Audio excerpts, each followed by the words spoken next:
प्रसन्न पाहिजे. काय म्हणतो लक्षात बघा, बघूया तुमचे चेहरे कशी माहिती.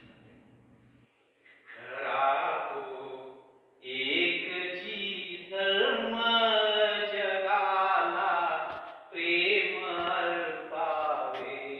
खरा तो एकची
देखावे जगाला प्रेम अर्पावे कुणाला तुच्छ देखावे जगाला प्रेम अर्पावे खरा तो एकची धर्म जगाला प्रेम अर्पावे खरा तो एकची धर्म जगाला प्रेम अर्पावे असे हे सार धर्माचे असे सार धर्माचे असे हे सार सत्याचे असे सार सत्याचे परार्था प्राणही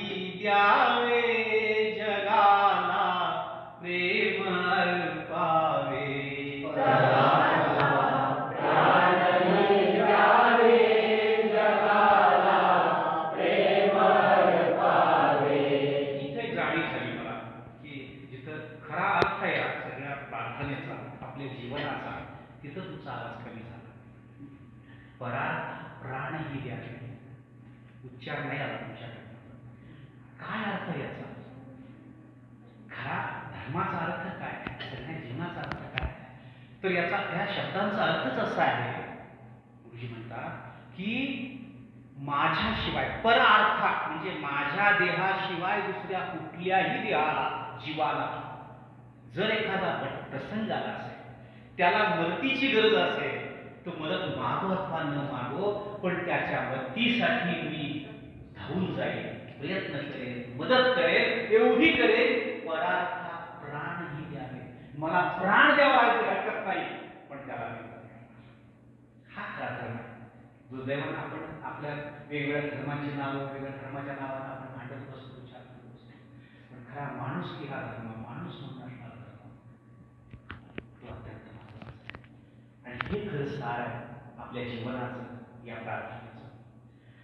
असे हे सार धर्माचे असे सार धर्माचे असे हे सार सत्याचे असे सार सत्याचे परार्था प्राणही द्यावे जगाला प्रेम अर्पावे परार्था प्राणही द्यावे जगाला प्रेम अर्पावे. आणखी एक गोष्ट लक्षात ठेवा, तुम्ही काय कोणासाठी जीव द्यायची गरज नाही, कोणासाठी म्हणायचं नाही, प्रश्नच नाही. म्हणा तर निदान देतो म्हणा, बघूया मग तिथं काय काय द्यायचं, काय गाडी गाडी बघणार आहे. परा